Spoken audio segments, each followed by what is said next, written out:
De acuerdo, pues bueno, primero de todo, buenas tardes a todo el mundo.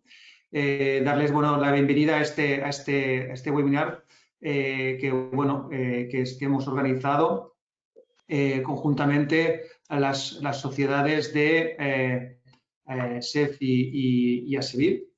Entonces, en principio, la idea es estructurar un poquito la charla en 4 apartados. Haremos 4 presentaciones de 5 minutos cada una de ellas, 5 o 8 minutos, y la idea es luego, entre cada una de las charlas, tener unos 10 minutos aproximadamente para formular preguntas al respecto sobre ese tema. ¿De acuerdo?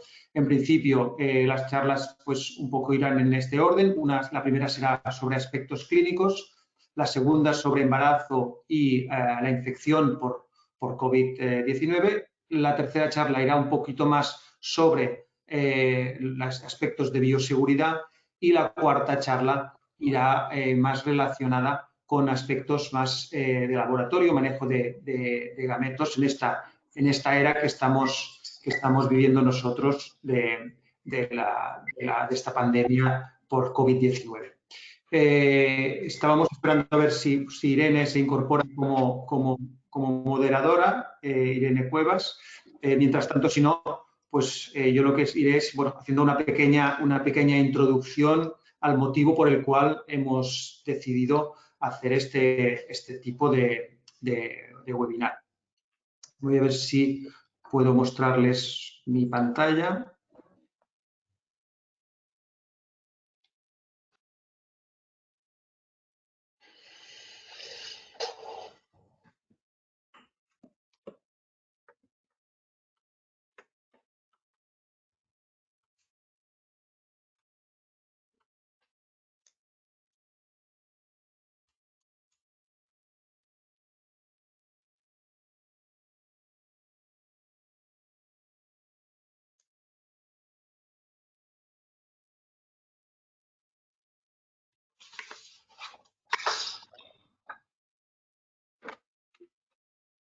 Vale. No sé si me pueden confirmar si están viendo la presentación correctamente. Sí. De acuerdo. Sí, ahora sí. Bueno, pues un poquito lo que comentaba. El objetivo de esta sesión era mostrar este documento que hemos elaborado conjuntamente las sociedades, la SEF, la Sociedad Española de Fertilidad y ASEVIR, ¿de acuerdo? En cuanto a recomendaciones para la reducción de riesgos ante la infección por coronavirus en las unidades de reproducción asistida. Bueno, esto lo hemos hecho dado que somos conscientes de que este virus va a estar entre nosotros probablemente una temporada. Ya nos gustaría que se marchara rápidamente, pero parece ser que no va a ser así. Y por ello, bueno, el objetivo es intentar crear unas recomendaciones para trabajar minimizando al máximo posible los riesgos, ¿de acuerdo? En las unidades de reproducción asistida. Pues vemos que a mediados del mes de marzo, ante la situación general de la infección por el virus SARS-CoV-2 en nuestro país, tanto las sociedades SEF como ASEVIR recomendaron terminar los ciclos iniciados y no iniciar nuevos ciclos. Nos consta la colaboración de los socios de ambas sociedades con las autoridades sanitarias, tanto a nivel con material como a nivel personal. Bueno, poco a poco las autoridades han hablado de que poco a poco se va a ir restableciendo la actividad sanitaria y entonces cuando fuimos conscientes de esto nos planteamos que el escenario va a ser distinto a la hora de trabajar, probablemente durante una temporada. No sabemos cuánto, ojalá sea corta, pero probablemente esta temporada vamos a tener que trabajar de una forma distinta a la que lo estábamos haciendo. Entonces, planteamos, ¿cómo lo podemos hacer? Y creamos estas recomendaciones. Estas recomendaciones, como verán, tienen una fecha de caducidad, porque el objetivo era que fuera una recomendación y sabemos que esto va cambiando constantemente y que, por tanto, la idea es actualizar y nos pusimos una fecha para decir, bueno, vamos a actualizar en esa fecha este documento y ojalá lo vayamos actualizando hasta que llegue un momento que podamos eliminar este documento de nuestros protocolos. Pero bueno, la idea, el objetivo es este, y cada vez que vayamos recibiendo información la iremos poniendo en común y la iremos actualizando, porque sabemos que es un tema candente, cada día va llegando y hoy mismo, ahora mismo, llega información que tendremos que revisar para actualizar este documento. Y entonces, bueno, el objetivo de hoy es mostrar estas recomendaciones que salieron, que fueron publicadas, bueno, que fueron mostradas en la página de la SED y en la SEBIR y a todos los socios a partir del lunes. Y el objetivo es mostrar estas recomendaciones de, bueno, un poco cómo organizarnos, cómo proteger tanto a pacientes como a los que trabajamos en estas unidades. Entonces, vamos a ver si puedo pasar la diapositiva. Vale. Bueno, voy a hablar, el objetivo no es hablar empiezo con la presentación, el objetivo no es hablar sobre el virus, sobre cómo afecta a nivel mundial. Esto yo sé que todos estamos, bueno, la verdad es que muy al corriente de todo lo que va pasando y yo creo que la mayoría de los que están escuchando esta presentación conocen muchísimo al respecto y no es el objetivo de la presentación. La idea es hablar un poquito más, bueno, pues cómo nos organizamos y lo hemos estructurado un poquito en estos cuatro apartados, que sería lo que es manejo y evaluación a ver si, no sé si están viendo bien la diapositiva.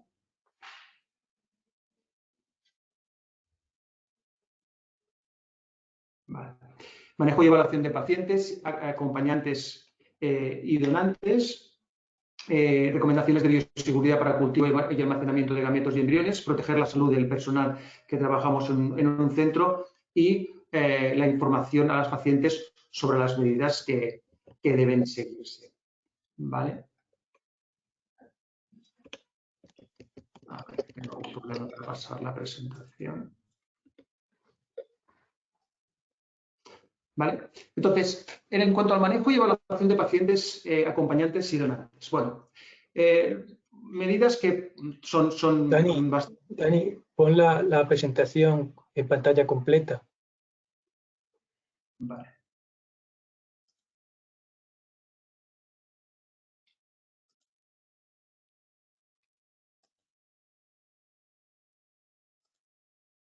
Ahora. Perfecto, gracias. Entonces, bueno, medidas que son bastante lógicas y probablemente todos los hemos pensado, pero bueno, es un poquito ponerlas, plasmarlas, como sería restringir la presencia de acompañantes, limitando el máximo posible a un acompañante y en caso de que sea uno, siempre el mismo.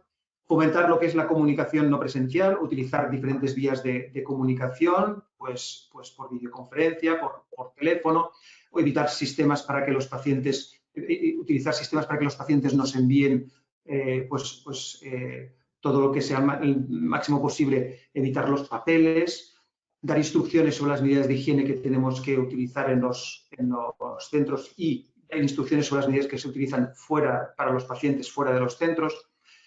Informar a los pacientes que cualquier cambio nos lo comuniquen, llevar un registro de todos aquellos pacientes y visitantes que acuden al centro, informar que lo ideal es respetar los horarios para que no se acumulen pacientes en el centro. Bueno, todas estas medidas que más o menos todos las conocemos. Y además, bueno, en el momento que hablamos con los pacientes y decidimos que bueno, hay la posibilidad de hacer una técnica de reproducción asistida, lo que debemos hacer es, bueno, lo primero es informar del conocimiento científico sobre la infección que tenemos en ese momento y sobre los riesgos para la salud en caso de que se infectara.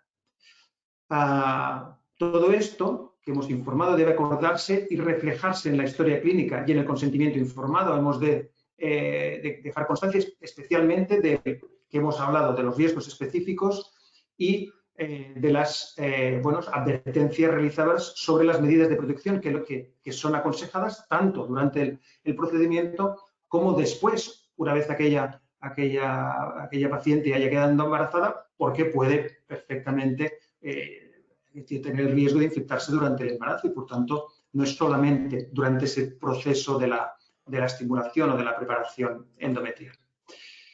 ¿Cómo hacemos en cuanto al manejo? En cuanto al manejo, hay dos puntos que a día de hoy, y por esto hemos puesto una fecha de caducidad del documento relativamente corta, porque esto lo iremos evaluando. A día de hoy, lo que hemos planteado en este documento es excluir temporalmente a aquellos pacientes con comorbilidades significativas. El objetivo es no sobrecargar el sistema de salud nacional, porque bueno, los hospitales han estado sometidos a un estrés importante y pues, intentamos evitar que ahora, durante estos próximos días, las pacientes que tratamos en las unidades de reproducción asistida tengan que ir a los centros hospitalarios por patologías, por problemas urgentes.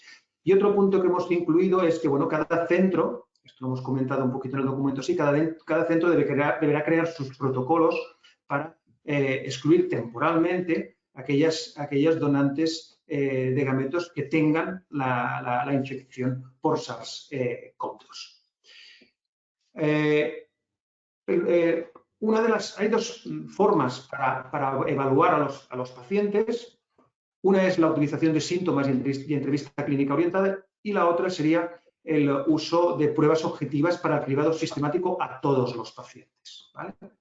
En cuanto al primer punto, el uso de los síntomas y entrevista clínica orientada. Nos encontraremos, pues, pacientes asintomáticos. En este caso, podrán ser atendidos siempre siguiendo las medidas de contención descritas que más adelante el doctor Castilla nos explicará. En caso de que tengamos pacientes que presentan síntomas o antecedentes sugestivos de infección y no hayamos empezado todavía el tratamiento, pues lo que aconsejaremos es posponer el tratamiento, así como su asistencia al centro hasta 4 semanas después de que hayan finalizado los síntomas. O tenemos la opción de aplicar pruebas de detección validadas y valorar siempre, con cada caso, si podemos permitir la asistencia al centro más tarde en caso de que las pruebas pudieran descartar esta infección activa. En cuanto a pacientes que tengan síntomas o que se producen cambios importantes en el entorno cercano cuando estamos realizando el tratamiento, pues ahí es cuando tendremos que valorar cada caso. Si se produce durante la estimulación en una fase muy inicial, pues hemos de valorar el riesgo de o cancelar la estimulación o continuar y realizar la punción folicular en caso que nos encontremos en fases más avanzadas de la estimulación. Y en caso de que esto cambio en los síntomas apareciera antes de realizar la transferencia embrionaria, pues se cancelaría, aconsejaríamos cancelar la realización de esta.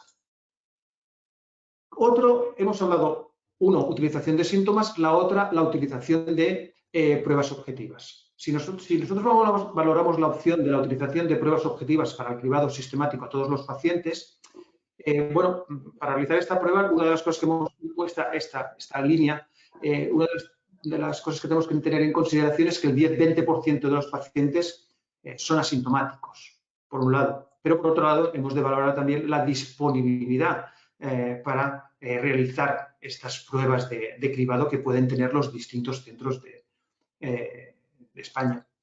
En cuanto a cuáles son las pruebas que podríamos aconsejar, bueno, pues hay dos tipos de prueba, cribado serológico o la técnica de PCR. Entonces, una de las cosas que nosotros valoramos, en caso de que decidiéramos optar por esta vía, sería la de realizar una PCR con tomas nasofaringias unos 3 días antes, 2-3 días antes, tiempo para tener el resultado antes de la punción o de la transferencia de embriones. Podemos valorar la posibilidad de utilizar el cribado serológico siempre teniendo en cuenta el conocimiento actual que tenemos en cuanto al rendimiento, al conocimiento de las pruebas y a la utilidad clínica de estas pruebas. Para los dos supuestos, tanto si utilizamos el A o el B o utilizamos los dos a la vez, ¿de acuerdo? Todo esto es importante siempre, lo mismo que he dicho anteriormente, anotarlo en el curso clínico que las razones particulares que justifican la estrategia elegida. Esto lo hemos de comentar con los pacientes y anotarlo en el curso clínico, pues si hemos decidido por una, por las dos o por cuál es la vía que hemos decidido. Y por último, la información a los pacientes, porque no olvidemos que durante el embarazo pueden tener riesgo de contraer la infección y hemos de informar y dejar constancia de que hemos informado en el curso clínico sobre las medidas que nosotros aconsejamos que deben seguirse a lo largo tras la aplicación de los tratamientos. De acuerdo, y bueno, muchas gracias. Esto es un poquito la primera presentación. No sé si tienen alguna duda. No sé si Irene Cuevas, moderando, ha podido conectarse. Si no, miraré preguntas que nos han llegado. Bueno, las preguntas, bueno, la primera pregunta que tenemos y que, bueno, es, bueno, ya era una pregunta de esperar, era, bueno, podemos iniciar nuestra actividad. Bueno, como sabíamos que nos harían esta pregunta, se la formulamos a los presidentes de las sociedades, tanto SEF como ASEVIR, para poderles dar una respuesta. Y bueno, sabemos que el Ministerio de Sanidad, el 31 de marzo, fijó los servicios esenciales sanitarios y dispuso la limitación de la actividad de los centros hasta el 9 de abril. Desde entonces no ha extendido su plazo, pero nos consta que el presidente de la SED ha estado hablando con el Ministerio y que nos ha comunicado que en breve tendremos un comunicado oficial en relación al inicio de actividad, pero en este momento no les puedo dar más información. De acuerdo. Vamos a ver. Bueno. Otras preguntas. Vale. Bueno, respecto a la utilización de los cribados, si bueno, debemos hacer un test de PCR a todos nuestros pacientes. Bueno, pues a ver, esto es un poquito lo que he comentado en la presentación. Si uno quiere hacer test a todos los pacientes, pues que haga test a todos los pacientes.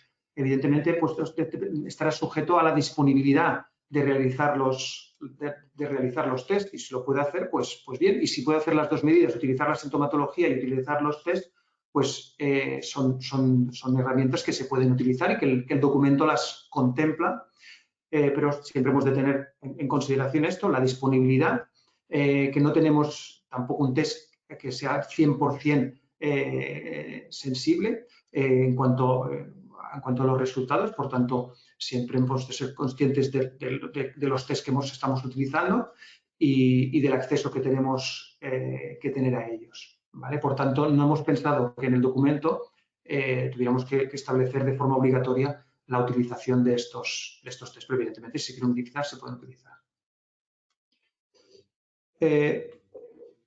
Bueno, luego en cuanto a la utilización de anticuerpos, bueno, pues con los anticuerpos nos pasa un poquito parecido. También es cierto que, bueno, van apareciendo más publicaciones que nos muestran un poco la cinética de la evolución de estos anticuerpos y nos van a permitir cada vez bueno, mejorar la interpretación de estos resultados, y se quieren utilizar, evidentemente, se puede utilizar, y hay algoritmos y sabemos, bueno, que se están planteando diferentes algoritmos en los cuales se puede utilizar la utilización de estos estudios, y probablemente a lo mejor cuando actualicemos la guía volveremos a replantearnos, porque esto es una valoración y una discusión que tuvimos, qué papel juegan los test en cuanto a los test de anticuerpos y si los tenemos que incluir también o no. Pero bueno, ya los mostramos que es una opción que se puede perfectamente utilizar. Vale.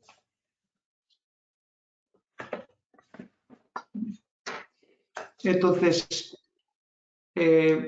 otro tema sería, bueno, el tema del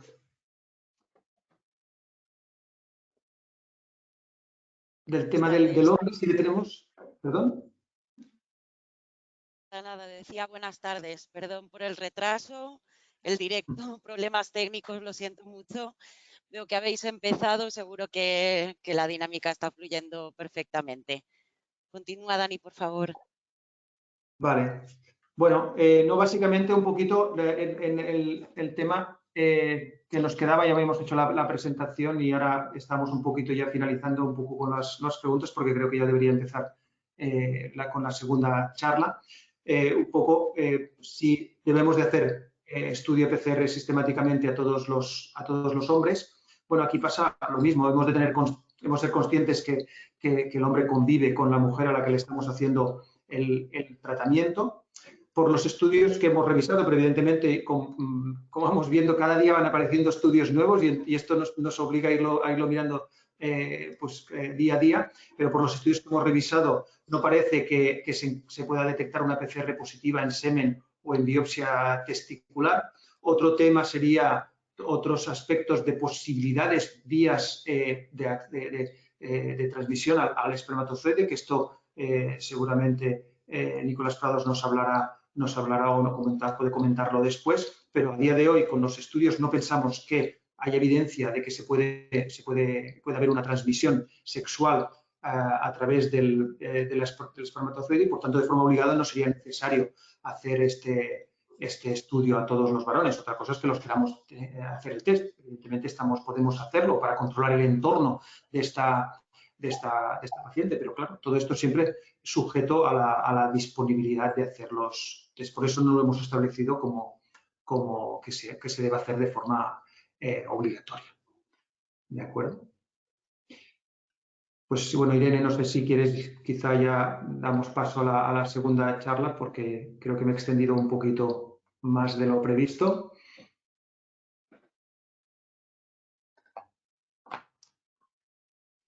Vale, no sé si José Antonio Domínguez, ¿quieres iniciar con la segunda presentación? Sí, me tienen que autorizar, ¿no? Me tengo que convertir en administrador o algo así, ¿no? Ahora mismo te autorizan, José Antonio.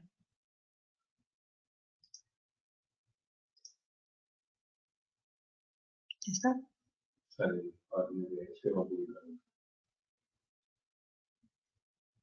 ¿Eso qué es? Pero eso Ahora, ya. no tiene... Tiene la bandeja de entrada. José Antonio, ¿tienes la bandeja de entrada abierta? Sí. ¿Ya? ¿Estamos? ¿Sí? ¿Veis la presentación? Sí, la vemos. ¿Ve bien? ¿Sí? Es que yo no os Sí, veo a sí, vosotros. perfecto. Vale. Estupendo. Bueno, pues buenas tardes a todos. Muchas gracias por estar ahí Perfecto. interesados en este tema, porque yo creo que estamos todos aquí porque estamos muy interesados en saber qué tenemos que hacer, como ha explicado Dani ya. Y bueno, yo voy a hablaros un poco de los riesgos de las técnicas de reproducción en relación al COVID-19. Básicamente, nosotros, antes de empezar la actividad, tenemos varios miedos, varios riesgos. Uno, los típicos del procedimiento de la técnica de reproducción, que cómo va a convivir esto con el virus. Eso nos atañe fundamentalmente porque somos reproductólogos y después, como también somos ginecólogos y obstetras, pues nos preocupa el riesgo de transmisión vertical y los riesgos obstétricos relacionados con el virus, con la infección. Desde el punto de vista de los riesgos de los procedimientos, tenemos que decir que básicamente nosotros convivimos con dos tipos de riesgos que pueden hacer que la mujer necesite ir a utilizar los sistemas nacionales de salud, como ha explicado Dani. Uno sería el síndrome de hiperestimulación, que gracias a Dios pues hoy en día está prácticamente casi abolido, no del todo, pero podríamos decir que casi, y las complicaciones durante la punción, que también son menos del 0,3% en esta bibliografía, pero que coincide perfectamente con el registro de la SED que tenemos. Por tanto, desde ese punto de vista, podríamos estar relativamente tranquilos.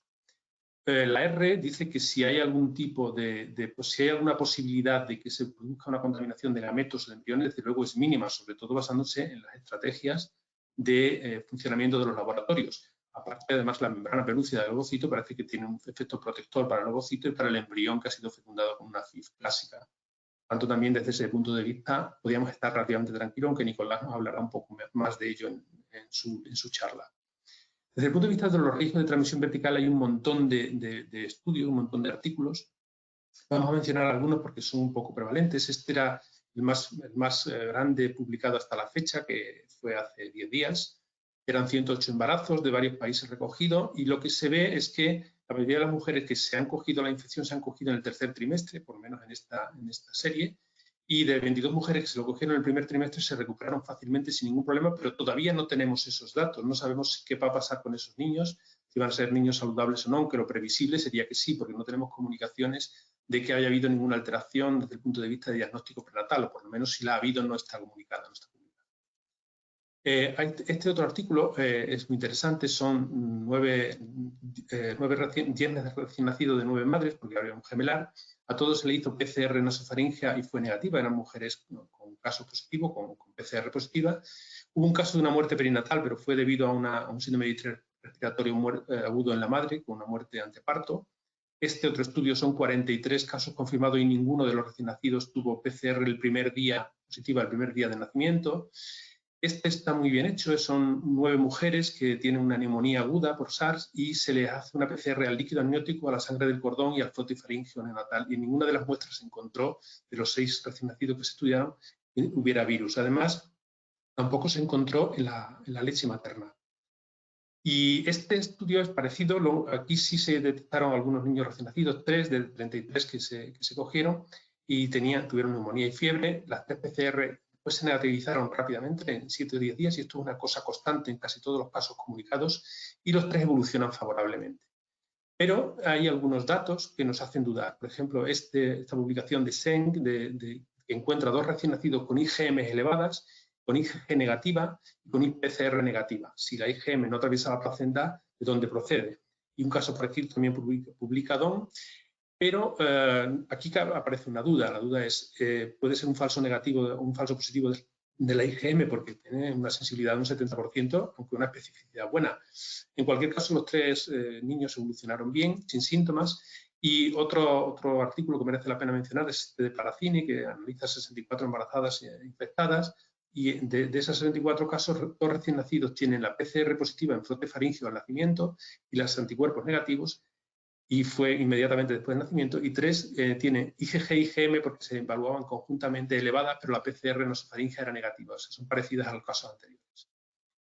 Desde el punto de vista de los riesgos obstétricos relacionados con la infección por el virus, si nos basamos en el Registro Nacional Chino, que es el más potente hasta ahora porque tiene el mayor número de casos recogidos, pues dicen que solamente un 1% de los casos severos de COVID-19 se producían en las embarazadas.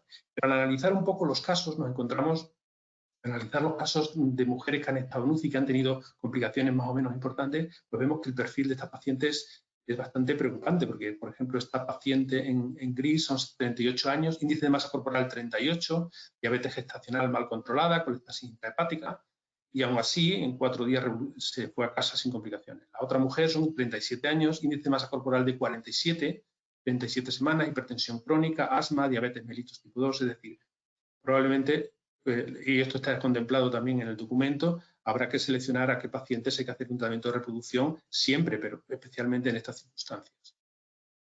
Este artículo está muy bien, nos pone un poco de manifiesto el gran número de pacientes que probablemente vamos a tener asintomáticas, porque analizan 250 pacientes que van de parto a un hospital de Nueva York y encuentra que el 85% son asintomáticas y no tienen virus, un 2% son sintomáticas y tienen virus, pero un 13,5% son asintomáticas, pero también tienen una PCR positiva. Por tanto, sería esperable que en el futuro nos encontráramos mucha gente asintomática con infección. Y este artículo también está basado en la experiencia en hospitales de Nueva York, que analiza la tasa de infección entre la primera semana y la 4ª semana de marzo y observa cómo las mujeres embarazadas pasan de un 0,14% de ellas positivas en el PCR en la primera semana a un 5,6% en la 4ª, es decir, la epidemia estaba haciendo daño ahí, pero las mujeres no embarazadas ya tenían una tasa mayor, 1,21 en la primera semana y pasaron a un 45,6% en la 4ª semana. Y no parece que el embarazo vaya a proteger, pero probablemente el estilo de vida de la embarazada o algunos factores que de momento desconocemos están haciendo que haya menos mujeres embarazadas que el número de mujeres, menos mujeres infectadas que las mujeres de su misma edad en el mismo entorno social, ¿no? Y esta revisión que a mí me gusta mucho, que dice, ¿qué debemos saber los obstetras a la luz de los conocimientos que tenemos actualmente? Pues que las mujeres embarazadas no son más susceptibles a la infección que las personas de su misma edad y género, que el SARS incluso ha afectado más a hombres que a mujeres y que las embarazadas diagnosticadas en el primer trimestre, su cuadro clínico es similar a la de las mujeres de su misma edad no embarazadas. Y la Cochrane nos tiene actualizado todos los días con todos los artículos que van saliendo. De esta mañana mismo dice que no parece haber un alto riesgo de enfermedad severa en embarazadas y que su comportamiento no es diferente al de mujeres de su misma edad no embarazadas. Y nos anima a que comuniquemos los casos que tengamos para ir aumentando esta tabla y podamos tener pronto evidencias más fuertes de esta pandemia, que de momento pues, nos da algunos datos, pero todavía no tenemos lo que querríamos tener para tener una evidencia sólida para actuar mejor. Muchas gracias. Muchas gracias, José Antonio. Bueno, antes de continuar, ahora vamos a repasar un poquito. Damos tiempo también para que los compañeros puedan hacer alguna pregunta. Supongo que mis compañeros, como me he incorporado un poquito tarde, supongo que os habrán recordado la dinámica, pero para la gente que como yo, ya que he visto que hay mucha gente enganchándose ahora, voy a recordar un poquito la dinámica de esta sesión. Estamos haciendo pequeñas charlas de unos 5 minutitos aproximadamente, donde estamos introduciendo cada uno de los bloques en los que hemos diferenciado el documento que pusimos a vuestra disposición el lunes. Después de estas charlas, lo que hacemos es que dejamos 10 minutitos para hacer preguntas a cada uno de los ponentes. Y al final haremos un panel común donde podremos hacer preguntas en conjunto a todos los panelistas. Bueno, vamos a continuar haciendo algunas preguntas a José Antonio. Lo que nos está llegando, lo que más está preocupando a la gente es el tema de las comorbilidades, ¿vale? Nos preguntan, por ejemplo, por la edad materna avanzada. Si tenemos que excluir pacientes por edad materna avanzada, ¿qué edad es la que consideramos edad materna avanzada para poder excluir o para recomendar que una paciente retrasara el tratamiento? A ver, yo creo que como los screenings, igual que hacemos el screening prenatal y lo hacemos con 2 hormonas placentarias, la edad materna y la TN, pues aquí hay que hacer con varias cosas. Es decir, un dato solo aislado probablemente no tiene gran valor. No es lo mismo tener 44 años, no tener obesidad, no tener hipertensión, no tener diabetes, que tener 35 y tener obesidad, ser un síndrome de ovario poliquístico y probablemente tendremos que individualizar. Pero es muy difícil poner unos límites objetivos, tendremos que acordarlo con la mujer. Es decir, oye, probablemente tú tienes más riesgo por estos factores, pero sabemos que las mujeres con comorbilidades tienen más riesgo, sobre todo periparto. No sabemos más, pero también tienen más riesgos de tener una preeclampsia, es decir, tienen más riesgo de tener una complicación por múltiples motivos. Una gripe también les afecta más, es decir, que hasta qué punto aquí debemos poner un límite, ¿no? Yo no lo tengo claro y no he leído ningún documento y me he revisado muchos que diga cuáles son esos límites.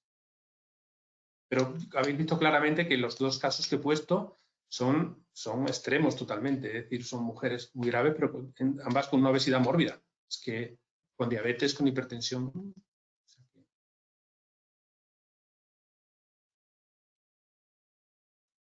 Es quedado colgada ahí.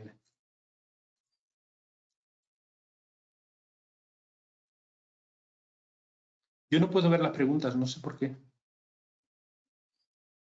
Dani, retoma No, yo la... tranquilo. Nos preguntan, claro, yo creo que en la línea también si hemos pensado, tenemos idea de un límite de masa corporal, otras creemos son imprescindibles para pasar el tratamiento en las pacientes. Estamos un poquito en la misma, yo creo que José Antonio nos ha contado perfectamente diciendo que habrá que valorar paciente si tiene otras comorbilidades y habrá que evaluarlo individualmente para cada de las pacientes que tenemos. Lo que también está preocupando bastante es si tenemos ya una paciente embarazada y en ese momento resulta infectada, si la podemos tratar con antirretrovirales o con antiinflamatorios. Sí, ahí yo este tema no lo he repasado a fondo, pero la SEGO nos manda periódicamente información sobre los tratamientos, sobre la investigación que se está haciendo en los tratamientos, y sí he leído y desde luego se están utilizando antivíricos. O sea que parece ser que sí. Lo que pasa es que en la mayoría de los casos, afortunadamente, la mujer no tiene una repercusión, son gente joven, con una relativa buena salud, y la mayoría de los casos no ingresan en UCI, no necesitan hacer un tratamiento excesivamente agresivo, pero en los casos que ha habido que ser agresivos, se están utilizando antivíricos con relativamente buen pronóstico son antivíricos ya probados, son antivíricos, algunos de ellos probados en el VIH, y que son antivíricos con un poder teratogénico parece ser escaso. Perfecto. También nos preguntan si una vez que, como estamos ya pensando en iniciar los tratamientos y retomar toda nuestra actividad, si tenemos pensado desde la SEFI y ASEVIR, ya que hemos promovido esta iniciativa, si tenemos pensado ir registrando, hacer un seguimiento de las mujeres embarazadas por técnicas de reproducción asistida que hayan padecido o que padezcan la enfermedad una vez embarazadas. Yo creo que deberíamos hacerlo, pero me parece que quizás tendrá mucho sentido hacerlo, pero quizás tenga el mismo sentido también comunicar nuestros casos y está abierto el registro de la Cochrane, donde se están registrando todos los artículos que se publican a nivel mundial. Entonces, yo creo que tiene sentido que nosotros recojamos nuestros datos, pero lo que más sentido tiene es que acumulemos muchos datos, todos juntos, de todos los países, para poder responder a esas preguntas que de momento no tenemos respuesta, ¿no?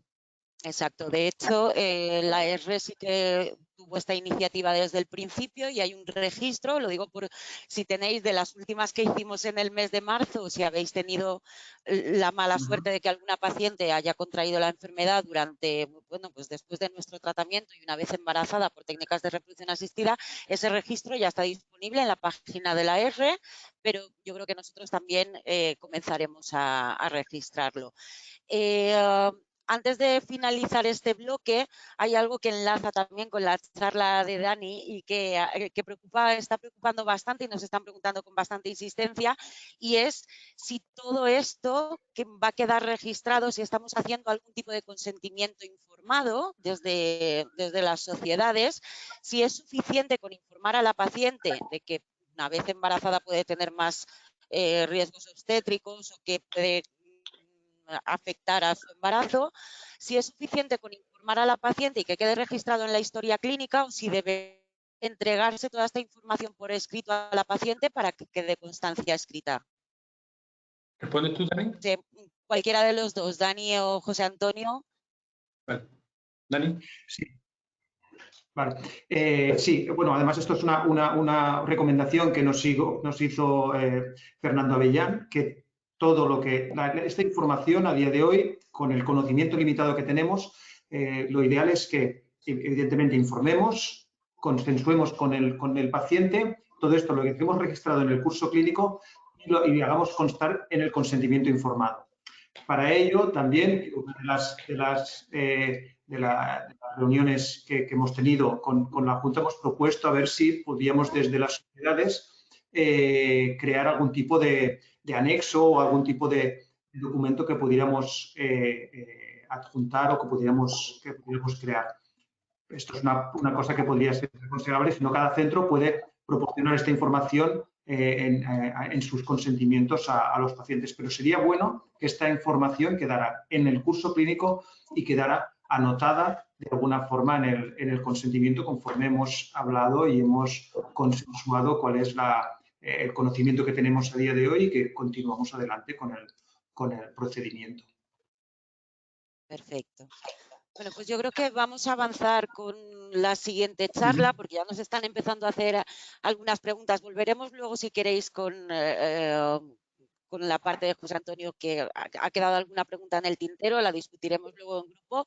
Pues nos están empezando a hacer algunas preguntas ya sobre el laboratorio de reproducción asistida, la bioseguridad. Entonces yo creo que vamos a escuchar las dos charlas que nos quedan, discutimos un poquito, avanzamos y luego retomamos las preguntas. La siguiente charla, nos la dará José Antonio Castilla, que nos va a hablar sobre bioseguridad. José Antonio, cuando quieras. Buenas tardes. Voy a compartir el escritorio y yo quería empezar diciendo que, bueno, que el grupo que hemos trabajado este documento,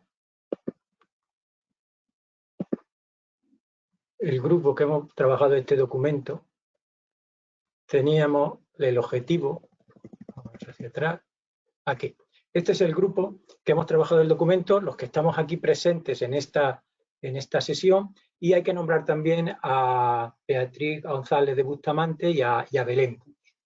Bien, nosotros lo único que hemos hecho es recoger, revisar y adaptar a nuestra situación todo lo que había, tanto de leyes que tratan ya, que vienen desde el año 97, procedimientos de sociedades científicas, como tenéis aquí el de la Sociedad de Microbiología Clínica, y recomendaciones de lo más reciente, como tenéis aquí, de 19 de marzo, de la OMS para manejar muestras de pacientes con COVID. Bien, gracias a los niveles que tenemos de calidad en la reproducción asistida en Europa, eso que siempre nos hemos estado quejando de las directivas europeas que nos obligaban a trabajar con unos niveles de calidad muy altos, bueno, pues gracias a eso, nosotros los que trabajamos en reproducción asistida estamos habituados a evaluar y gestionar riesgos. En la mayoría de nuestros sistemas de calidad se habla de riesgos, de puntos críticos, de medidas de bioseguridad. Pues gracias a eso, a esa gestión de riesgo, nos ha permitido o nos permite enfrentarnos a esta situación.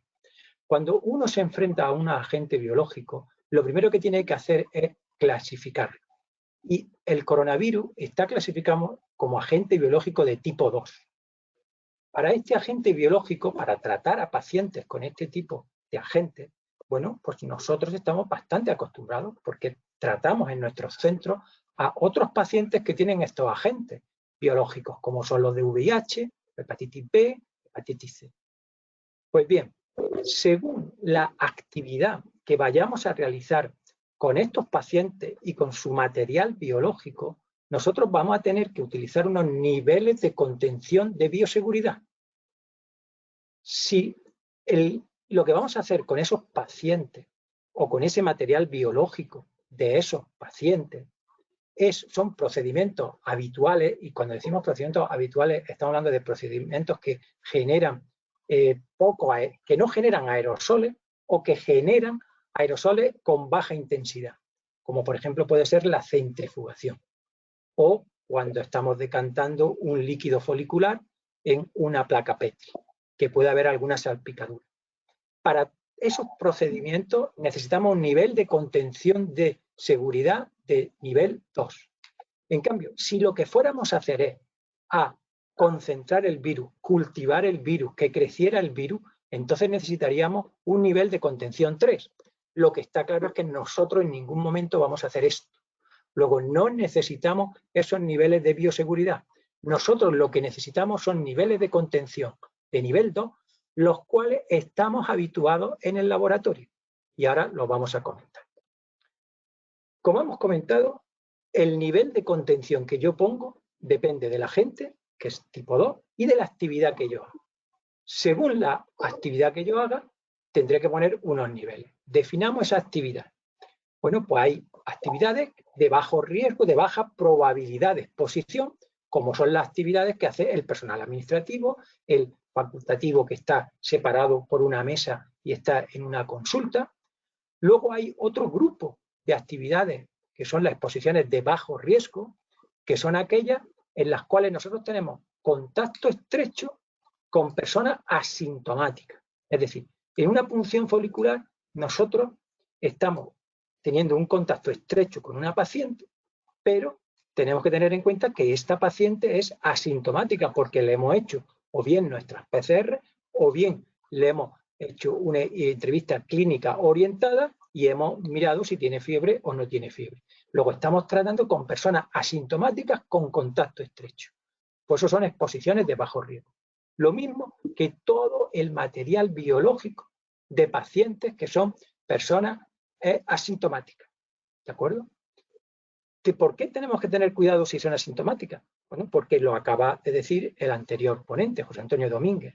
De 10 asintomáticas que había, mujeres embarazadas asintomáticas, una era portadora del virus. Pues por eso nosotros tenemos que tener y consideramos que esto es una exposición de bajo riesgo, aunque sean personas asintomáticas. Sin embargo, hay una actividad, un momento, que es una exposición de riesgo, que es esa paciente que nos ha dado el test positivo en mitad de la estimulación, que tenemos que pincharla por su bien porque no ha desarrollado 30 folículos, porque hay una hiperestimulación, porque tenemos que pincharla y sabemos que tiene síntomas o que tiene pruebas positivas, entonces ahí sí que tenemos un contacto estrecho en esa punción folicular y eso es una exposición de riesgo. Bueno, pues según cada uno de estos niveles, yo tendré que ir tomando unas medidas. ¿Estoy hablando de una baja probabilidad de exposición personal administrativo en una consulta? Pues tendré que actualizar mascarillas quirúrgicas si la distancia que voy a tener con los pacientes es menos de 2 metros. Puedo tener barreras físicas, mamparas, etc. Las conocéis muy bien la mayoría. Si estoy en una exposición de bajo riesgo, en una punción folicular de paciente asintomático, pues voy a utilizar mi guante, mi gorro, algo que me proteja mi uniforme. El uniforme es la bata, el pijama, eso es el uniforme. Algo que me proteja el uniforme sería una bata quirúrgica de manga larga, un delantal quirúrgico. Cuando estoy hablando de exposiciones de bajo riesgo, yo tengo que diferenciar, como hemos dicho, si genero o no genero aerosoles. Si no genero aerosoles, como es el caso de una punción folicular, yo tendré que utilizar mascarilla quirúrgica. Pero si voy a generar aerosoles, voy a centrifugar en una centrífuga que no es de seguridad porque no tiene tapa antiaerosoles o porque hay unos procedimientos durante la anestesia, dependiendo de qué anestesia hagamos, local, general. Si voy a generar aerosoles, tendré que utilizar una mascarilla de mayor seguridad, que son las FFP2. En exposiciones de bajo riesgo, yo voy a tener que tener una protección ocular, Voy a tener que utilizar gafas de montura integral. Y cuando tengo una exposición de riesgo, es decir, esa paciente que sé que es positiva, que la tengo que puncionar sí o sí, aquí subo un nivel.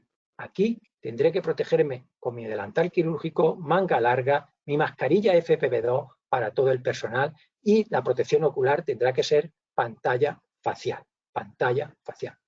Como veis, lo único que hemos hecho en este documento es analizar qué agente biológico nos enfrentamos, qué actividad tenemos, qué riesgo conlleva esta actividad y qué nivel de bioseguridad tenemos que tener. Pues eso, para que quede en la memoria, ya sabéis que me gusta mucho las palabras, sacarle un doble significado. La palabra SARS, acordaros que significa que tenemos que tener una seguridad adecuada al riesgo y a la situación específica de nuestro laboratorio. Porque si yo voy a tener una cabina de seguridad biológica tipo 2, pues probablemente no necesitaré determinadas mascarillas FFP2. Si tengo una centrífuga que tiene unas tapas antiaerosoles, pues tampoco necesitaré esa mascarilla FFP2. Nosotros lo que hemos hecho en el documento ha sido poner unas medidas básicas que se adecúan a la mayoría de los laboratorios. ¿Y por qué tenemos que adecuarnos? Pues porque nos toca vivir un nuevo tiempo. Si se van a adecuar los restaurantes, se van a adecuar las tiendas, ¿no? Vamos a adecuar, toda la sociedad se va a adecuar. Nosotros tenemos que adecuarnos. La suerte que tenemos es que gracias a que teníamos que cumplir directivas nacionales, directivas europeas, recomendaciones de sociedades científicas, ya estábamos muy preparados. Por eso yo estoy seguro que vamos a reactivarnos pronto, a empezar pronto y que esta pesadilla del coronavirus la superaremos. Muchas gracias por vuestra atención. Muy bien, muchas gracias, José Antonio. Mientras damos tiempo a que asimilen todo lo que nos has contado y comienzos algunas preguntas, en este impasse creo que podemos meter en este contexto. Una de ellas es si las recomendaciones que damos, si son las mismas, si podrían abarcar tanto a centros públicos como a privados. Absolutamente, absolutamente. Nosotros cuando hemos hecho estas recomendaciones, las hacemos pensando en seguridad de los pacientes, seguridad de los niños que van a nacer y seguridad de los trabajadores. No hacemos distinción. Estamos pensando en esos tres niveles: pacientes, niños y trabajadores. No creo que haya que hacer ningún tipo de distinción. Lo que hay que hacer es adecuarse a tu situación personal, a tu recurso. Pero está claro que hay unos mínimos por debajo de los cuales no podemos bajar, porque eso ya sería poner en riesgo a trabajadores, a pacientes y al futuro bebé. Perfecto. Yo creo que la siguiente pregunta, os puedo prometer que nos la hemos hecho los miembros de esta comisión, y es que nos preguntan que por qué aconsejamos el uso de mascarillas FFP2 cuando se ha demostrado, cuando vamos a centrifugar, por ejemplo, el semen, si se ha demostrado, si parece que en el semen no hay partículas virales. Lo has contestado muy bien a lo largo de tu charla, pero bueno, vamos a recordarlo. Sí, hasta fecha de hoy, efectivamente es verdad, no hay estudiados exactamente, son 46 pacientes de 2 artículos diferentes donde se ha estudiado en semen y no se ha encontrado. No se ha encontrado tampoco en testículos, eso es absolutamente verdad, no hay. Problema, que no hay ninguna autoridad que todavía se haya pronunciado, y autoridad para mí es autoridad sanitaria, sociedades científicas, que ya haya dicho: no existe la transmisión sexual. No se ha visto, no se ha demostrado, pero no existe. Todavía eso no lo tenemos. No lo tenemos. Como no podemos, estamos hablando de un documento que tiene una vida hasta el 4 de mayo para esta situación, probablemente dentro de un mes, dentro de 15 días, dependiendo de la evidencia, si esto se confirma, pues estaremos diciendo que no es necesario. Pero yo tengo que plantear una opción, que es que hoy por hoy se puede romper un tubo en una centrífuga, y si esa centrífuga no tiene tapas antiaerosoles, pues no puedo exponer a mi compañero, no me puedo exponer yo a este riesgo biológico. Muy bien. Luego, yo creo que va a ser, la siguiente pregunta, creo que va a ser más una opinión que una respuesta que podamos dar así de forma científica, y es que nos preguntan si creemos que las partículas virales, las partículas del virus, pueden quedar suspendidas en el aire y producirse contagios no solamente por contacto directo o por exposición a una persona infectada a menos de 1 metro, sino que estas gotitas de menos de 5 micras podrían quedar suspendidas en el aire y producir contagios. Vale. Hasta esta mañana, la OMS solo considera la transmisión del coronavirus, del SARS-CoV-2, por contacto y oral fecal. No considera la transmisión por vía aérea. No considera la transmisión por vía sanguínea. No considera la transmisión por vía sexual. No se ha descrito a fecha de hoy ninguna transmisión por transfusión sanguínea. No se ha descrito ninguna transmisión por trasplante de órganos. Los de las sociedades de tejidos, de trasplante de órganos, están trabajando ahora ya sobre hacer donación con cadáveres de pacientes fallecidos por COVID, porque no se ha descrito. Es decir, hoy día eso no está descrito. En 15 días cambia la situación y a lo mejor lo cambiamos. Pero transmisión aérea no existe. Sí, no yo creo que es buen momento para recordar, y esto también lo hemos comentado, sabéis que estos días hemos estado trabajando bastante rápido para poder elaborar y poner a vuestra disposición el documento. Tenemos que recordar también que estos días está habiendo una explosión increíble de publicaciones relacionadas, todo lo que, digamos que todo lo que llega de COVID-19, todo se publica, se pone impreso, se pone online y todo el mundo tiene acceso a este tipo de publicaciones. Yo creo que hay que ser un poquito cauto con qué es lo que estamos leyendo, porque ni todo está completamente revisado, hay muchas cosas que son únicamente ciencia básica, no es clínica, tenemos que ver su aplicación, tenemos que ver, entonces vamos a ser un poquito cautos también y leamos con tranquilidad y creámonos lo que nos tenemos que creer. Hay muchísima información estos días, pero vamos a ser cautelosos con lo que estamos leyendo. Bueno, yo creo que para finalizar el bloque de bioseguridad hay una pregunta que me parece muy interesante, creo que deberíamos ver, y es que José Antonio, aconsejaríamos en caso de que tengamos que realizar la punción a una mujer COVID positivo, porque creamos que está indicado, pues porque es más riesgo-beneficio, es más beneficioso para nuestra paciente la extracción de los ovocitos y la congelación posterior que cancelar la punción por riesgo de hiperestimulación, etcétera. ¿Crees que si la mujer tenemos la confirmación por PCR que es COVID positivo, tenemos que hacer una separación espacio-temporal en la punción de esta paciente?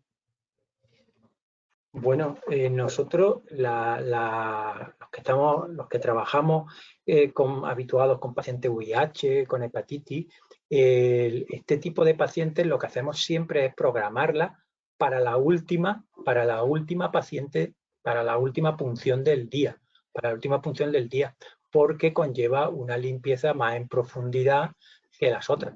Pero también me gustaría decir que este protocolo que nosotros hasta ahora nos servía está en revisión.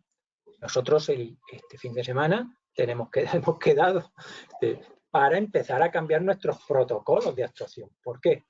Porque ahora ya la limpieza entre paciente y paciente va a ser más exhaustiva que antes. En el laboratorio, ahora lo comentará Nicolás Prado, lo que tenemos que hacer entre punción y punción va a ser más exhaustivo que antes. Con lo cual, es una medida muy acertada hacerla al final. Esto estamos hablando de que hay una disociación temporal en el sentido de que te la está llevando al final y paso a hacer una... Pero lo que está claro que en el laboratorio no tengo que tener un laboratorio independiente para el material biológico de esta señora. ¿Por qué? Porque yo primero no voy a hacer ninguna actividad que me vaya a generar aerosoles en gran cantidad, no voy a cultivar, no voy a concentrar, todo lo contrario, lo que voy a hacer va a ser diluir, porque ya voy a poner una medida de bioseguridad nivel 2, que es lo que me está diciendo la OMS, con lo cual yo voy a seguir trabajando con mis medidas de bioseguridad. Tendré más cuidado en determinadas cosas, que ahora los vamos a ver en la siguiente presentación. Vale, perfecto. Sí, Perdona, es lo que has comentado. ¿Sí? Es comentar que hay una situación que no la hemos comentado, que no se le ha dicho a los asistentes, que es el caso de la criopreservación de la fertilidad. La criopreservación de la fertilidad no se ha tratado en este documento porque se está tratando por la SEF en otro documento. Y aquí el planteamiento es completamente diferente, porque aquí trabajamos con una población vulnerable, que es una población oncológica, donde los protocolos de screening, de cribado de la enfermedad cambian, donde aunque te dé positivo vas a tener que criopreservar y donde la situación es distinta. Yo me remitiría a ese documento que se está elaborando por la SEF de criopreservación de la fertilidad. Sí, exacto. Era una de las cosas que os quería comentar, que bueno, la SEF y ASEVIR hemos estado trabajando en este documento. Este documento está centrado en qué medidas o qué nivel de seguridad tenemos que tener para comenzar de nuevo con nuestra actividad después de esta situación extraña que nos ha tocado vivir de forma excepcional.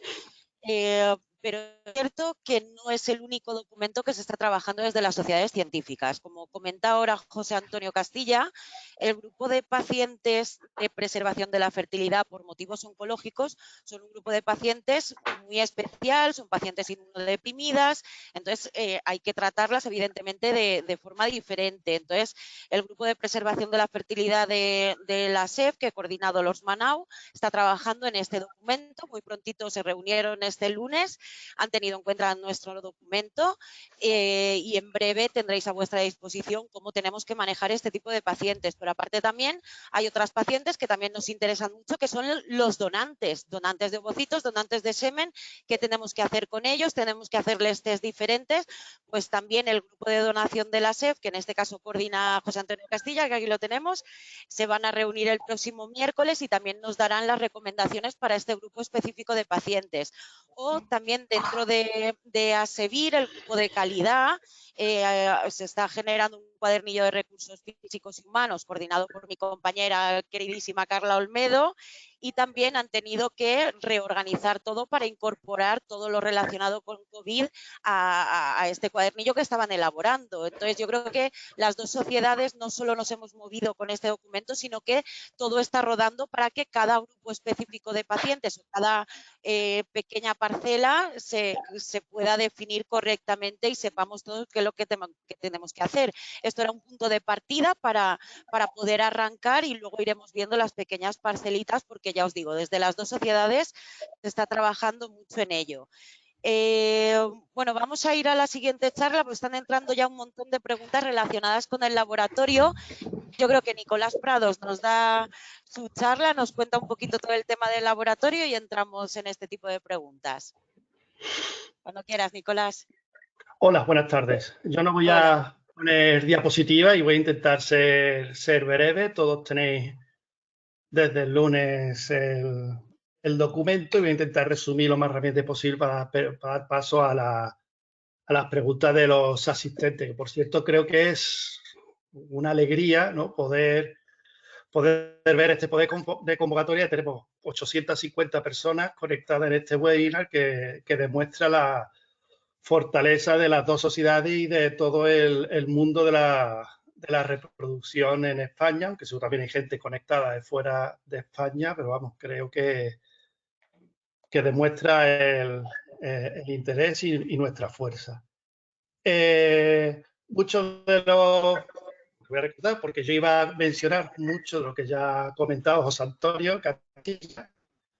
Básicamente, que el resumen, aparte del laboratorio, es que casi tenemos que seguir igual, no hay que cambiar nada. ¿Por qué? Porque ya somos un laboratorio de trasplantes de tejido humano, reproductivo, somos salas blancas de cultivo celular, donde, bueno, y la seguridad del paciente, las muestras y los trabajadores, los embriólogos, pues se tienen en cuenta.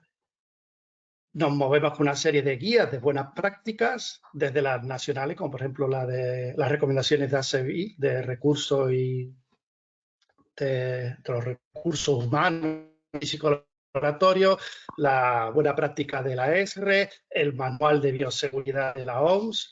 Entonces, todo eso nos lleva a manejar las muestras en un ambiente, como ha dicho José Antonio, de una seguridad de tipo 2, es un agente tipo 2, trabajamos en un entorno de bajo riesgo y ni cultivamos ni concentramos muestras con virus, ¿vale? Con lo cual tenemos una serie de necesidades que casi las tenemos ya todas.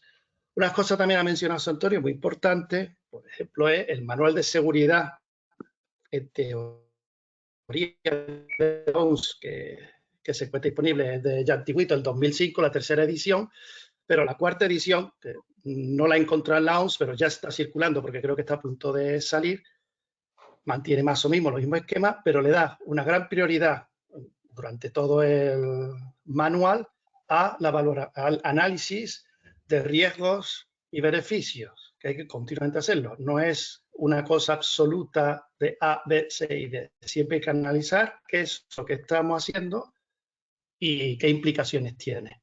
Y que todo el mundo tiene que estar bien formado en las buenas prácticas, los protocolos que hay que actuar. Lo que no puede tener gente que no sepa cuáles son los requisitos de seguridad y trabajo con esas muestras.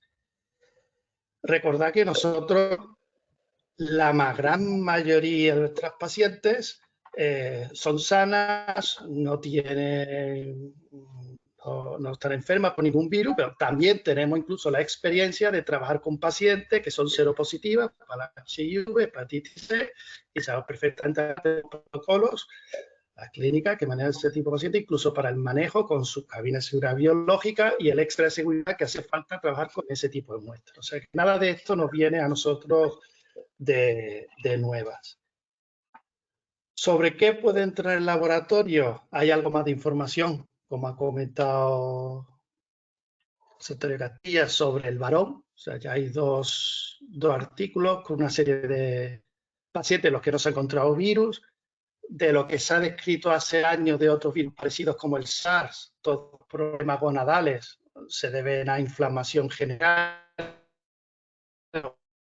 un tejido diana del virus, nunca se encuentra ADN, ARN del virus en el testículo, y los problemas, la orquitis, se deben a problemas generales de inflamación, y también en las revisiones que se hacen de posibles virus que están presentes en los eyaculados, nunca salen virus de la familia del coronavirus, salen toda una serie hay una serie de más de 20 virus distintos, pero no salen los virus de esta familia, con lo cual, en principio, la poca evidencia que hay es que incluso en pacientes que están con COVID-19, el virus no estaría presente en el eyaculado.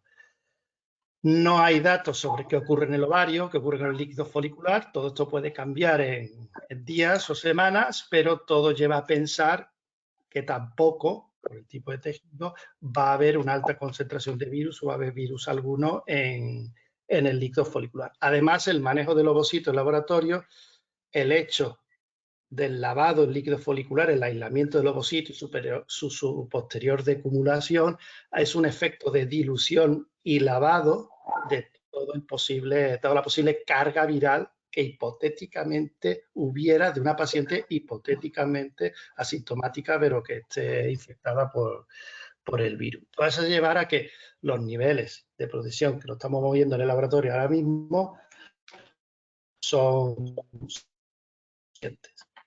Que la buena práctica es uso de gorro, mascarilla, ropa adecuada, cabina de flujo laminar verticales con su elemento de seguridad, no pipetear con la boca, los residuos todo eliminados de la forma correcta, lo de la aguja, todo posible cosa cortante. Pero ¿qué cambios, qué pocos cambios son los que proponemos? Pues en realidad son cambios más por el hecho de que estamos en una situación de pandemia, los trabajadores, que por la muestra en sí mismo.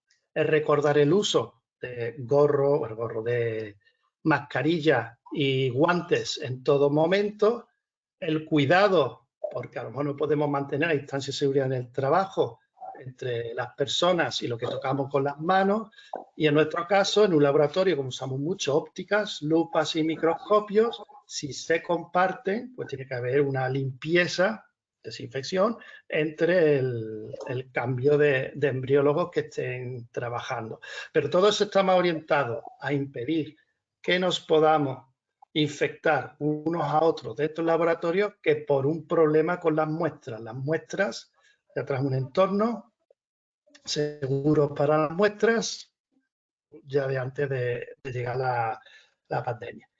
Hay por ahí en una recomendación del Ministerio de recomendar no poner la temperatura en general de las zonas de trabajo muy frío, hablan de poner más de 25 grados, pero tampoco podemos elevar un laboratorio de reproducción mucho más de los 26 grados porque tenemos equipos que se resienten a medida, aparte de la incomodidad, que se resienten si se acercan hacia los 30 grados. Entonces, no se puede regular una sala a 26 grados para que tenga picos de 27 y en un momento dedicado roce los 29 y que haya incubadores, sobre todo los más modernos, que se bloqueen y den alarmas. No, la recomendación es los laboratorios que lo tengan muy fríos, que lo pongan a 24 grados, pero desde luego no debería superar los 26. Algunos comentarios que había sobre presiones. La presión se tiene que mantener positiva, tenemos que mantener la asepsia de nuestras muestras, el laboratorio es el sitio más crítico, el flujo de aire debe ir de dentro de la sala hacia afuera. El hecho que una unidad COVID-19 o de contagioso, los pacientes, sea una unidad con presión negativa es para evitar que el virus que esté en el aire se salga a la unidad. En nuestro caso es justo al contrario, no queremos que nada que sea embriotóxico o que pueda contaminar entre el laboratorio. Luego no hay que tocar nuestra climatización, la filosofía de aire filtrado, la filosofía de tener presión positiva. Sobre la limpieza y desinfección, de nuevo, lo que tenemos que hacer es un análisis de riesgos y beneficios. Entonces, estamos hablando de un virus que es fácilmente limpiable con detergente. O sea, lo primero que dice el gobierno es que 20 segundos limpiándonos con jabón es ya suficiente para eliminar el virus de las manos. Lo que no debemos volvernos locos de desinfectar con productos que pueden ser potencialmente embriotóxicos, sobre todo si se van acumulando entre cada procedimiento que hagamos. Por eso el documento recomienda desinfectar, limpiar el laboratorio al final del procedimiento y entre procedimientos.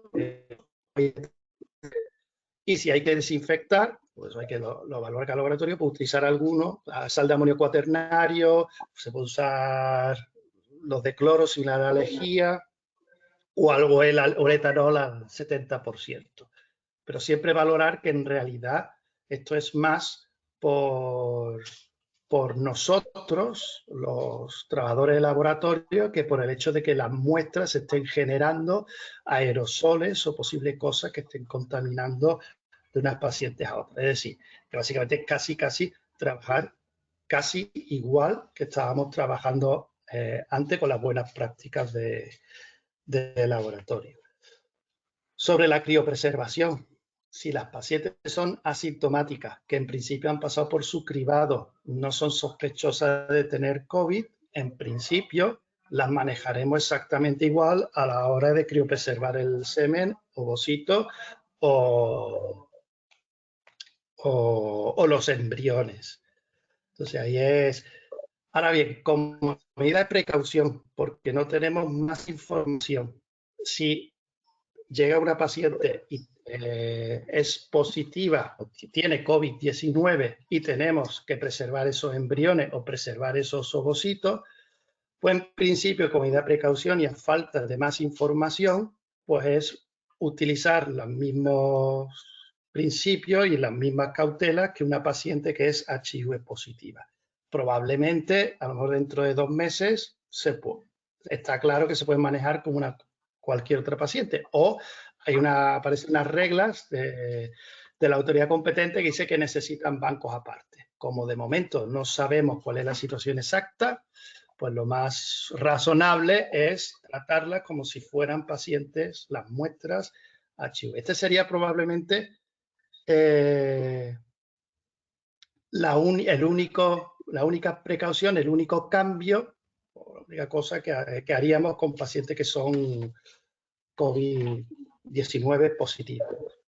Y finalmente acaba una serie de recomendaciones sobre el arranque laboratorio que son realmente muy sencillas y muy obvias. O sea, que se limpie bien, se controle los equipos, que el arranque sea gradual en la medida de lo posible, porque nos tenemos que acostumbrar todos a este nuevo mundo donde vamos a pararnos más en el quirófano, en la sala de transfer, a limpiar entre paciente y paciente, que hay que mantener más las distancias, a lo mejor hay que limitar un poco y que no haya exceso de personas en cada sala, siempre que haya el mínimo imprescindible.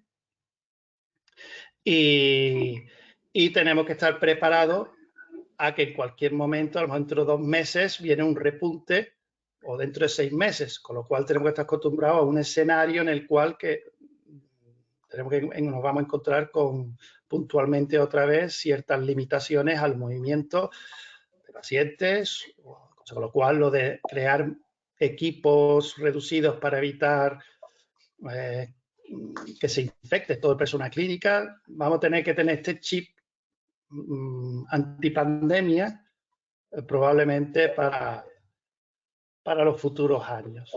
Yo creo además todo esto, al mismo tiempo que estáis atendiendo este webinar, estaría a lo mejor también mirando el documento de la AR que acaba de sacar. Creo que esta tarde, sobre las 4, han sacado también sus recomendaciones. Y a vuela pluma, mientras estábamos aquí preparando el webinar, pues nos ha parecido que básicamente son las mismas recomendaciones que hacemos nosotros desde la SEF y ASEVIR, no se manifiestan en contra de hacer el procedimiento de reproducción asistida. Y la parte de laboratorio es exactamente las mismas conclusiones que tenemos nosotros. Las buenas prácticas de laboratorio del manejo habitual de las pacientes son suficientes para estos tiempos que corren. Entonces, quería contar, no sé si Irene tiene ahí preparadas preguntas. Sí, pero bueno, yo creo que la mayoría las has ido respondiendo sobre la marcha porque has seguido muy bien el guión que hemos, conforme hemos elaborado el documento, y se iban haciendo preguntas y la mayoría han quedado respondidas a lo largo de la charla.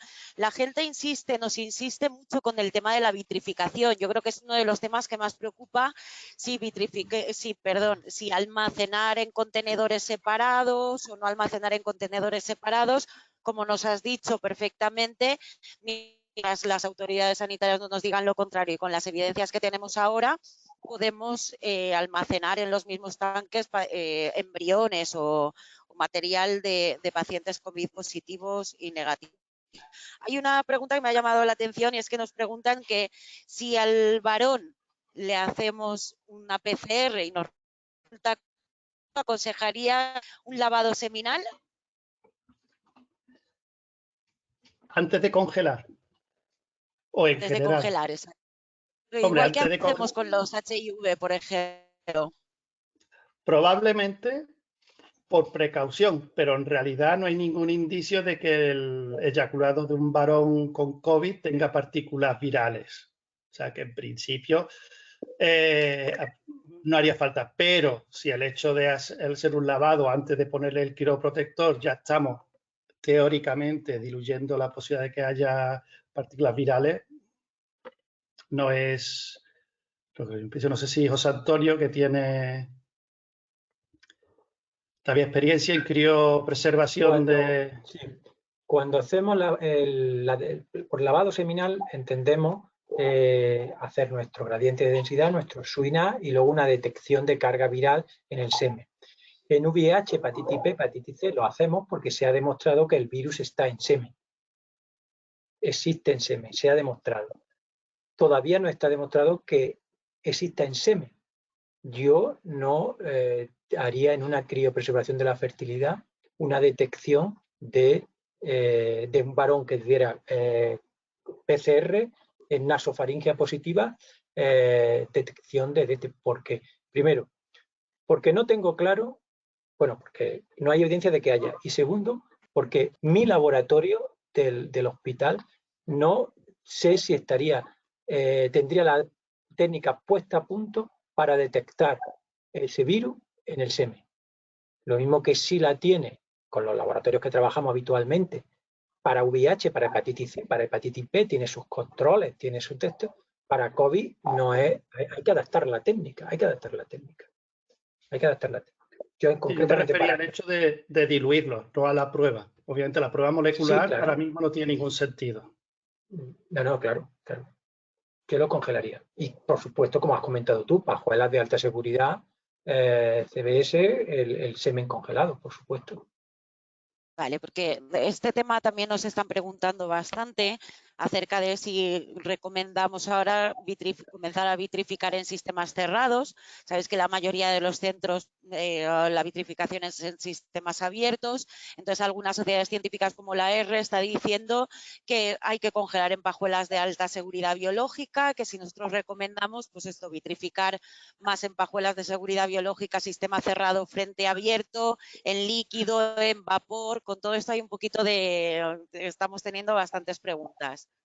Yo creo que solo en el caso de una paciente COVID-19 positiva con prueba PCR positiva, valoraría el hecho de usar una pajuela de seguridad biológica o tener un banco de vapores,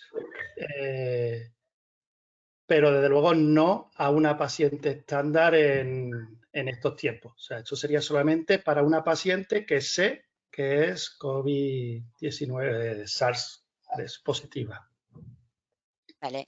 Y nos comentan que cuando tengamos una paciente COVID positivo confirmada, ¿qué hacemos? ¿Vitrificamos ovocitos o vitrificamos embriones? Creo que esto lo podemos discutir entre todos. Eso Aquí ya nos vamos al Yo panel creo que general. es una porque valoración más bien hombre, de forma de trabajo de con la clínica y el interés de los pacientes si prefieren hacer una transferencia diferida después o preservar esos ovocitos para más adelante.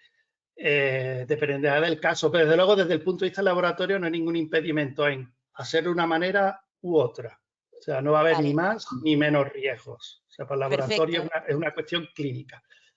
Vale, y creo que esta pregunta también tenemos que formularla porque puede haber creado un poquito de confusión con algunos de nuestros compañeros y nos preguntan porque hay gente que ha interpretado algunas cosas, entonces nos dicen que si dentro del laboratorio de embriología, si siempre tenemos que llevar las mascarillas tipo FFP2 y uniformes de manga larga impermeables. No, Si no. nos lo resuelves, coméntalo si quieres un poquito más, Nicolás, y esto sería, dejamos claro esto. Un poco con la vía filosofía que José Antonio ha dicho antes. Mascarillas quirúrgicas, insistí en llevarlas porque puede haber una discusión si antes de llegar a la pandemia podíamos ir sin mascarillas quirúrgicas al laboratorio si estábamos siempre trabajando con cabinas y con cosas. Bueno, trabajar siempre con mascarillas quirúrgicas y guantes simplemente por el riesgo de infección entre embriólogos porque estamos en un sitio cerrado y podemos estar a menos de 2 metros de distancia mientras trabajamos. El uso de FFP2 en el laboratorio sería en el caso de que esté usando durante un proceso que pueda generar aerosoles y no esté usando barreras mecánicas que lo impidan, como una cabina de seguridad de clase 2 o tapa antiaerosoles. Si no lo tengo disponible y tengo la muestra con posible, puedo tener COVID, el virus, pues entonces llevo mi mascarilla FFP2, pero solamente en ese caso. Vale, y al hilo de las campanas de flujo laminar nos preguntan también que si las campanas de flujo horizontal estarían contraindicados o no deberíamos utilizarlas en los tiempos que corren. Vale, eso es un melón que tendríamos que abrir en los laboratorios. Y, Debate largo. Pero sería el resumen es, no es en absoluto una buena práctica utilizar una cabina de flujo horizontal con fluidos humanos. Y lo dice muy claro el manual de bioseguridad de la OMS. ¿Vale? Otra cosa es que utilicemos medidas individuales protectoras que permita más o menos mitigar los riesgos. ¿Vale? Pero desde luego las cabinas de seguridad horizontales es un invento para mantener la asepsia de lo que estamos trabajando en centros de investigación, no para fluido humano. Entonces yo personalmente considero que deberían dejarse usar, pero no por el COVID, sino en general. Y, por ejemplo, en el Reino Unido obligan a tenerlas todos los centros y en España los inspectores de sanidad están empezando a obligar a los centros que se abren a tenerlo en algunas autonomías. En el sentido de que tiene que haber al menos una cabina de seguridad biológica de tipo 2 en la clínica. Lo de ya las cabinas horizontales habría que ir pensando en renovarlas. Muy bien. Bueno, pues yo creo que tendríamos hay un montón de preguntas, no va a dar tiempo a contestar y a formular y a contestar todas, pues somos casi 800 personas en el seminario, estáis haciendo muchísimas preguntas súper interesantes, pero creo que vamos a abrir un poco el bloque común porque hay algunas preguntas que creo que nos interesan a todos. De todas formas, quiero recordaros que este documento que hemos publicado, que salió el lunes, es un documento dinámico. Como estáis viendo, pues, por nombrar algo, hemos estado hablando de los detergentes. Pues los detergentes, lo que hemos publicado en el documento, el mismo lunes salió una actualización de otros detergentes autorizados para limpiar el quirófano. Ahí en la página web del Ministerio lo podéis consultar, el documento actualizado. Bueno, pues esto va a ir cambiando, va a cambiar día a día seguramente, habrá nuevas publicaciones y nos hemos comprometido, ambas juntas directivas, que el grupo este nos han apoyado muchísimo, nos han dado un montón de opiniones que hemos incorporado al documento. Nos hemos comprometido a hacer actualizaciones periódicas para incorporar todas estas actualizaciones que puedan ir surgiendo. Entonces, el día 4 de mayo haremos una actualización de este documento y esperamos que las últimas cositas que hayan ido saliendo, que nos estáis preguntando por aquí, ya las incorporemos al documento también. Como os decía, pues eso, tanto Luis Martínez, el presidente de la Sociedad Española de Fertilidad, como Antonio Urríes, el presidente de ASEVIR, pues están muy pendientes con que este grupo sea muy dinámico y se lo agradecemos la confianza que han depositado en todos nosotros. Si queréis podemos hablar un poquito de temas que nos afectan a todos, porque continuamente, aunque hemos ido cambiando de tema, hemos pasado por el laboratorio y la bioseguridad, hay temas que son recurrentes, que todo el mundo le preocupa muchísimo, que es el tema del testado a los pacientes y el testado al propio personal. Nos preguntan si creemos que deberíamos testar a todo el personal de la unidad que conforma la unidad de reproducción asistida, pues eso, enfermeras, embriólogos, todo el mundo, y luego también si tenemos que testar a todos los pacientes, con qué los testamos y si tendríamos que testar también a los varones.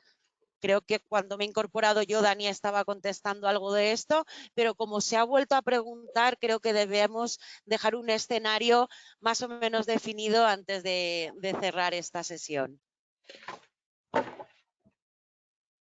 ¿Quién le apetece? ¿A quién le apetece el marrón? Bueno, el tema de testado a los pacientes lo hemos ya comentado un poquito en las primeras preguntas que hemos hecho, ¿de acuerdo? Con lo cual, bueno, en principio es seguir las directrices que hemos comentado. Tenemos dos opciones, solamente guiarnos por la sintomatología o guiarnos por las pruebas objetivas o guiarnos por las dos, ¿de acuerdo? Si hacemos pruebas, una de las pruebas que nosotros proponemos en el documento es, en caso de que decidiéramos por la opción B, que es la opción de testar, pues hacer una PCR lo más cercana posible al procedimiento, ¿de acuerdo? ¿Por qué? Porque cuando hacemos una prueba, esta prueba es negativa hoy, pero quizá dentro de 2 días es positiva y entonces, bueno, intentamos hacerlo lo máximo posible cercano al procedimiento. Mientras tanto, guiarnos sobre todo por sintomatología, cualquier cambio clínico, informar al paciente que nos informe de que hay algún cambio clínico, entonces nosotros ya veremos si hay que tomar alguna prueba o no. La prueba, a día de hoy, la prueba que consideramos como principal sería una PCR nasofaringea y esta sería la prueba, digamos, que nos podría aportar en caso que decidiéramos ir a testado de todos los pacientes, pues realizar esta prueba y lo más próxima a lo que es la técnica. Cualquier otra prueba, evidentemente, podemos hacer más pruebas, hay diferentes algoritmos que se pueden utilizar. Hemos visto que la ESRE también planteaba otro tipo de algoritmo y hemos ido mirando también distintas sociedades que trabajan con distintos con pacientes con otras patologías y utilizan diferentes tipos de algoritmos. De momento nosotros hemos propuesto pero probablemente, como hemos comentado, a lo mejor vamos a revisar este algoritmo en los próximos días y si tenemos que cambiarlo, lo cambiaremos. Pero a día de hoy lo que hemos planteado en el documento es prueba 3 días antes del procedimiento. ¿De acuerdo? Sí, Perfecto. yo añadiría, si se me permite, Irene, que sí, claro. El documento de la ESRE viene, en cierta manera, si es que necesitamos validación, creo que la SEF y ASEVIR no necesita validación, pero si la necesitáramos, viene a validar nuestra postura.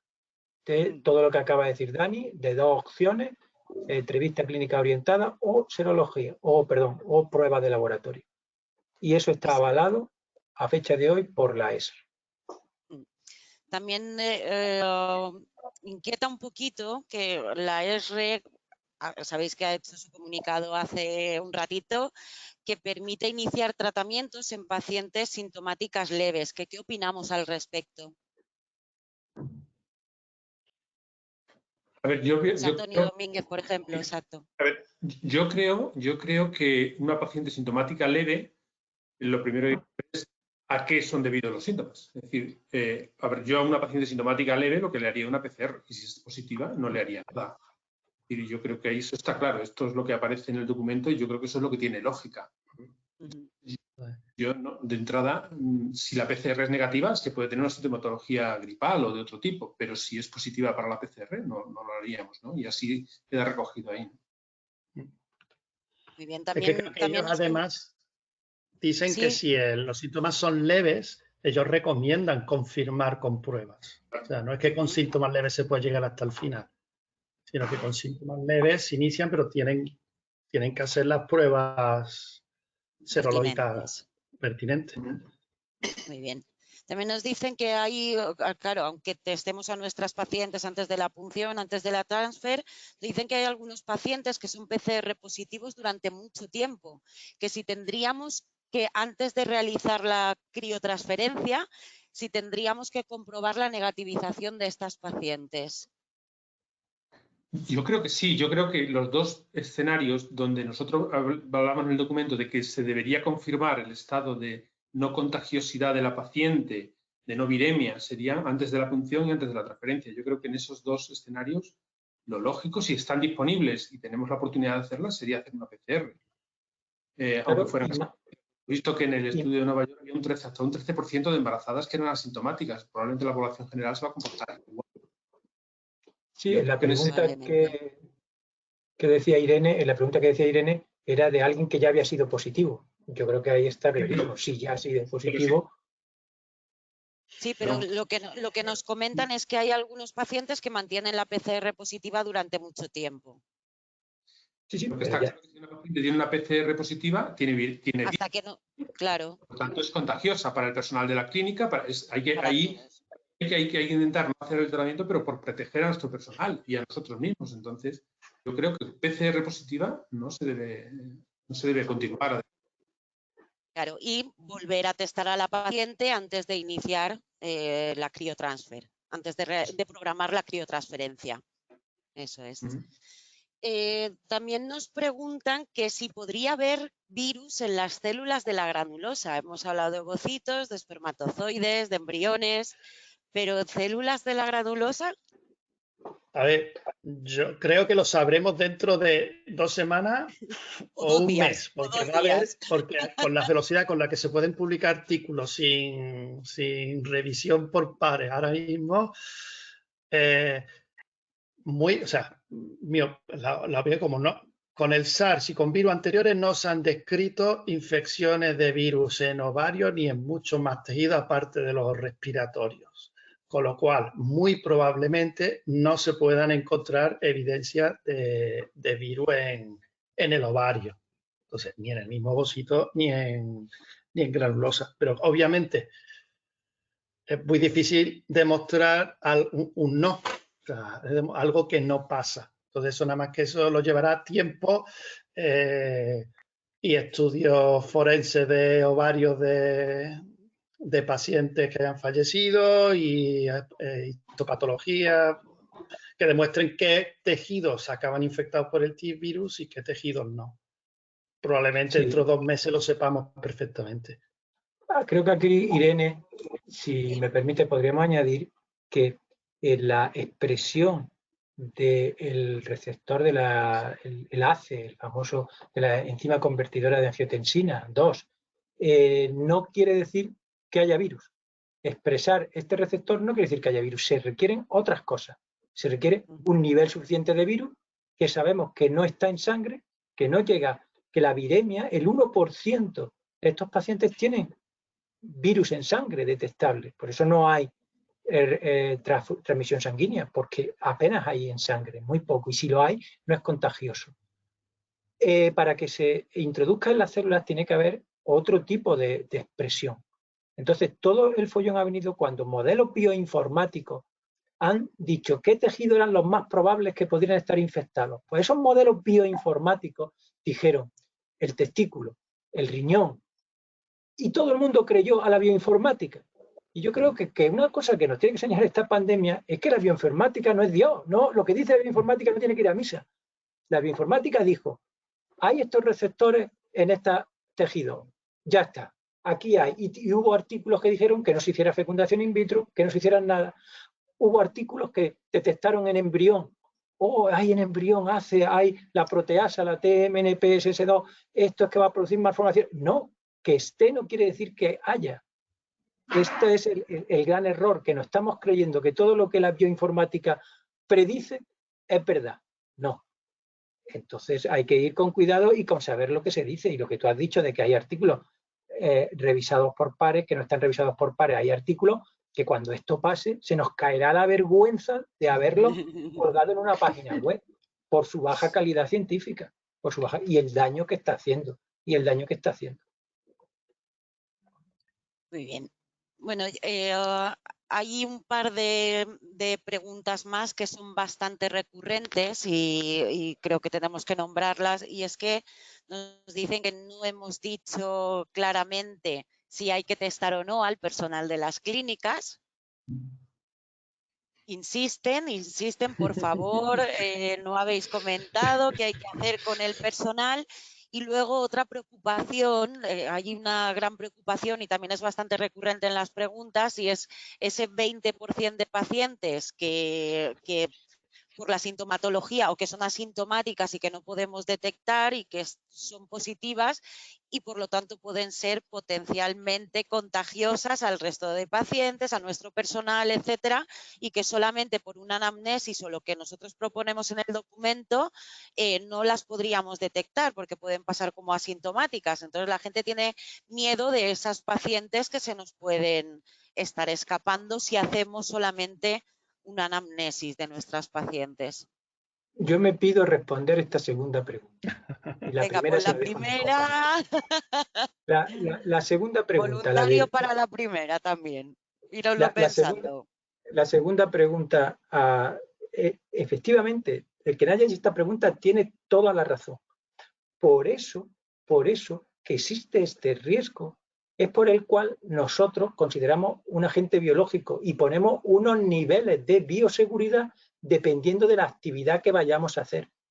Por eso, ese personal administrativo tiene que estar a más de 2 metros de los pacientes, porque si no existiera esto, es decir, ese 10% de asintomáticos positivos, estaríamos todos en la calle. Pero como existe, estamos en nuestras casas y vamos a salir a trabajar y vamos a atender a nuestros pacientes que tienen derecho a ser atendidos con medidas de seguridad adaptadas a lo que vayamos a hacer con los pacientes. Si vamos a entrevistarnos, van a estar a una distancia. Si vamos a estar a menos de esa distancia, le vamos a poner mascarillas quirúrgicas. Si los vamos a llevar a la puncionar, van a entrar ellos con mascarillas. Nosotros vamos a tener nuestras mascarillas, etcétera, etcétera. No voy a repetir mi charla. Por supuesto, cuando ese señor entra al cuarto de baño a recoger una muestra de semen, tengo que dar por hecho de que cada 10 señores, uno va a estar contagiado. Luego, uno de ellos, no sé quién, me va a contaminar el lavabo, el cuarto de baño, porque se va a quitar los guantes para masturbarse. Y yo, como no sé quién es, ¿qué hago? Cada recogida de semen voy a meter, a limpiar mi cuarto de baño. ¿Con qué? Con los productos que hemos comentado. Pero este riesgo, claro que existe, pero para eso se han inventado las medidas de contención y de bioseguridad. Por eso podemos trabajar. Tenemos la suerte, como ha dicho Nicolás, de que estamos muy habituados a trabajar en el laboratorio. Quizás los que menos habituados puedan estar sea precisamente fuera del laboratorio. La sala de espera, los espacios entre pacientes, el tiempo entre pacientes. Antes, en un cuarto de baño, que levante la mano, quien en su sitio, en 15 minutos, 10 minutos, en 20 minutos no han recogido 2 o 3 pacientes las muestras en el mismo cuarto de baño. Pues ahora creemos que tiene que haber intervalos entre pacientes que permitan la limpieza de esas habitaciones. Y ahora mis compañeros van a responder la primera pregunta. Bueno, sí, Vale. Pues, Un poquito en esta línea, porque tenemos pacientes que a lo mejor le damos un texto y es negativo y al día siguiente es positivo, también podemos tener falsos negativos, con lo cual tampoco es infalible el testear, si no tendríamos cada cuándo estaríamos testeando. Entonces, en el documento, y esto como es una discusión que hemos tenido todos los que configuramos el grupo y además repetidas veces, pues la idea o el objetivo del documento es centrarse en la protección, ¿no? Crear mecanismos de protección para que, tanto si por síntomas no podemos detectar y se nos escapa este 10-20% o por test tampoco las podemos detectar porque se nos escapa, pues que tengamos las medidas de protección necesarias para evitar que contagiemos entre pacientes o que nos contagiemos los que trabajamos. Esto por un lado. Y como veo que bueno, la pregunta del test al personal pues es algo que está y es una preocupación que todos tenemos. Nos pasa un poco lo mismo. Nos encantaría poder decir que en nuestra clínica no hay nadie, ningún paciente ni ningún miembro del equipo que es positivo, pero para eso tendríamos que estar testeando a toda persona que entra por la puerta cada día. ¿De acuerdo? Y esto a día de hoy, yo no lo sé quizá más adelante, pero a día de hoy es difícil. Si tenemos que hacer test al equipo, evidentemente, si alguien quiere hacer test al equipo, puede perfectamente hacer test al equipo, pero la misma filosofía del documento va en el sentido de que el objetivo es medidas de protección y que no el hacer test nos dé una falsa sensación de seguridad, sino que nosotros no podemos bajar la guardia en las medidas de protección. Evidentemente, si alguien quiere hacer test al equipo o se decide, cualquier centro, decidimos hacer test, pues bueno, son más medidas que añadimos, pero siempre sin olvidar que la principal medida que tenemos que hacer a día de hoy, que recomendar a todo el mundo, es la de protección. Y ahora dejo otra opinión para José Antonio. Bueno, a ver, yo quiero decir una cosa que creo que es importante, que no se ha comentado, pero sí están apareciendo algunos artículos que relacionan la gravedad del cuadro, si es un cuadro asintomático, si es un cuadro leve, con la contagiosidad. Es decir, probablemente la mayoría de la gente que tiene un cuadro asintomático tiene mucha menos capacidad de contagiosidad que la que tiene un cuadro grave. Menos corta en el tiempo y con menos capacidad de infectar. Eso es lo primero. Segundo, desde el punto de vista de los empleados estoy de acuerdo contigo, porque si hacemos un test, digamos un screening ideal, que sería hacerle a todo el mundo una PCR y una IgG y una IgM. ¿Vale? ¿Qué nos vamos a encontrar? Seguramente con un 70-80% de gente que no ha tenido contacto, que la PCR es negativa y las inmunoglobulinas son negativas porque no ha tenido contacto con el virus. ¿Y ahora qué hacemos? ¿Para cuántos se lo repetimos? Es lo que dices tú. El resto de los casos sí nos serviría. Si tienes una IgM positiva y resulta que en ese caso tendrías que hacer, si la PCR es positiva, pues no vienes a trabajar y lo repites la PCR dentro de 15 días. Pero estamos hablando de una paciente asintomática, porque si es sintomática ya no está viniendo a trabajar, ya se ha quedado en casa hasta que a ver qué resulta de la PCR. Es decir, el testaje es complicado. Y por otro lado, si tienes una IgG positiva, una IgM negativa y una PCR negativa, ¿qué haces? Ya no tienes en cuenta los mecanismos de seguridad porque no hay garantía hasta el día de hoy, de que la inmunidad que produce el virus sea la misma inmunidad que produce la viruela. Ya veremos qué pasa con todo esto. Entonces, es verdad que hay trabajadores que quieren ser testados y hay empresas que nos gustaría testar para tener la máxima seguridad, pero probablemente por mucho que hagamos, siempre vamos a tener dudas de que lo que estamos diciendo, lo que estamos encontrando es algo fiable 100%.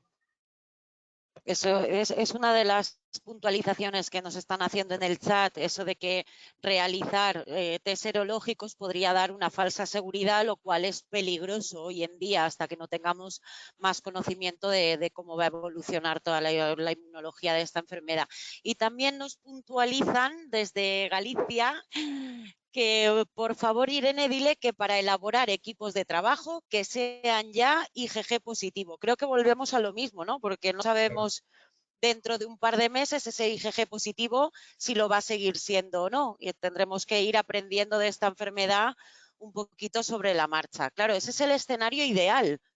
El escenario ideal sería que pusiéramos al frente a todos los IgG positivos, pero no sabemos hacia dónde vamos a ir. ¿Sí, Nicolás? Sí, que primero no va a haber tantos IgG positivos como para hacer equipos con ellos. Y lo segundo es que el documento nuestro de ASEVIR y la SEF refleja que no lo teníamos claro cuando lo hemos redactado. Es que Y porque hay ciertas limitaciones todavía de la efectividad y...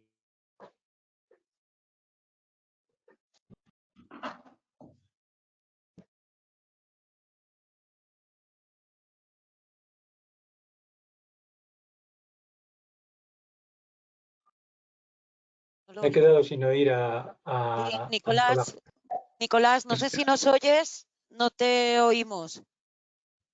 Si quieres, mientras vuelve la voz de Nicolás, José Y si Antonio tiene quería... síntomas severos, Ahora. directamente no viene.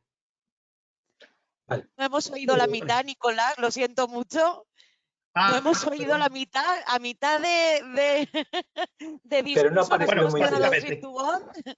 Creía bueno, que era mío, pero luego los compañeros también han dicho, si quieres resúmenos un poquito vale. Simplemente el lo que has resumen es que la comentado. R sí se moja. Nosotros lo hemos discutido mucho, no nos hemos mojado. La R sí se moja y la R dice que a los asintomáticos no se le haga ningún test para incorporarse al laboratorio o a la clínica.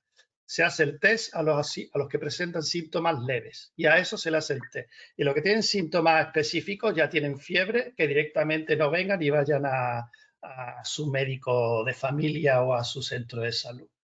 O sea que la R en esto sí se moja. Sí, y quiero, lo siento, José Antonio, querías hablar, pero me voy a colar. Quería enlazarlo con otra cosa que hemos discutido también nosotros bastante y que también nos lo están puntualizando, y es que es posible que no haya, una vez que todo el mundo, todas las consultas clínicas comiencen con su actividad, es posible que no haya disponibilidad de todos los test para realizar a todos los pacientes, a todo el personal. Entonces, el escenario, nosotros hemos creado los posibles escenarios. Si hay test disponibles, son sencillos, son baratos, se pueden utilizar, perfecto, pero si no, tenemos el otro escenario abierto, porque no sabemos si va a haber disponibilidad de todos los test, de PCRs, de anticuerpos, de todo. Y ahora, José Antonio, querías... No, y porque aparte de la disponibilidad, estamos convencidos, como nos lo ha demostrado la R, que es una medida segura. Yo quería decir que, y están reflejadas en las referencias de este documento, que nosotros hemos consultado a la Sociedad Española de Medicina Preventiva y Salud Pública, que hemos consultado todas las recomendaciones del Ministerio y que hay cosas que no las hemos entrado a discutir porque ya están discutidas. Y una de ellas es el riesgo del pasaporte serológico. Y eso está en uno de los documentos referenciado. Y no era el momento de entrar a discutir sobre el pasaporte serológico, que está absolutamente prohibido, por decirlo, no recomendado ni por preventivistas ni por el gobierno. Cuidado con el pasaporte serológico. Cuidado.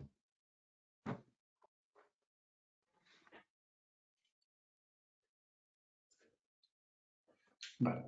Yo solo añadir que no sé si veis, o sea, hacer test ha sido una de las cosas que se han sido recomendadas por la OMS y han sido recomendadas de forma general. Había perdido un poquito la señal.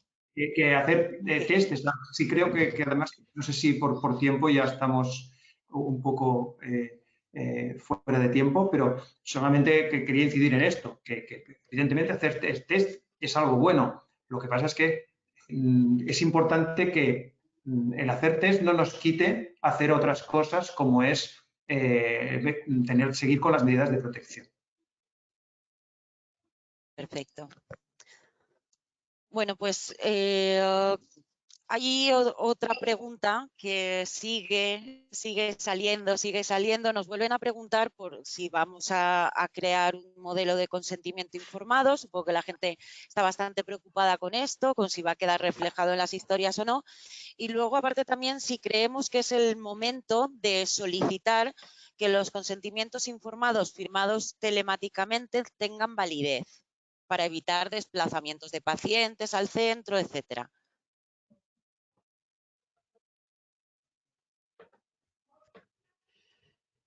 No sé si... ¿Cómo? ¿Habéis oído? No habéis oído la pregunta. Repítela. Nada, lo primero que si estamos pensando en crear algún modelo, continuamos con los consentimientos informados. Si estamos pensando en generar algún modelo de consentimiento informado para las pacientes, y por otro lado, si creemos que es el momento de hacer un poquito de fuerza para que los consentimientos informados firmados telemáticamente tengan validez en un juzgado para evitar pues, los desplazamientos de pacientes en segundas visitas, etcétera. ¿Habéis oído ahora? Sí. Yo comentar de respecto al consentimiento informado, telemáticamente yo no soy abogado y no sé qué validez tiene esto, no te puedo contestar, pero yo simplemente daría un consejo práctico.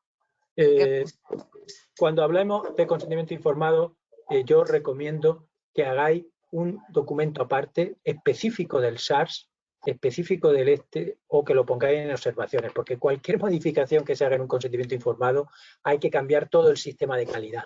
Y eso es un papeleo que es un latazo absoluto. Cuando es mucho más fácil añadir un consentimiento que solo tienes que incorporar un documento al sistema de calidad, un documento no es lo mismo que modificar los 20 y tantos consentimientos que tenemos y cada uno tener que volver a meterlo.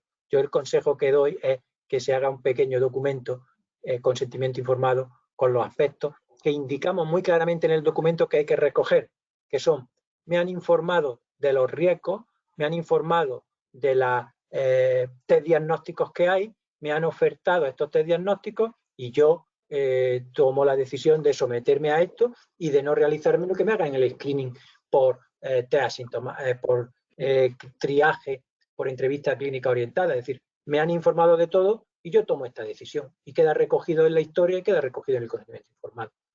Y la otra cosa es por la burocracia de la calidad. Y así no tenemos que cambiar 20 consentimientos. Perfecto.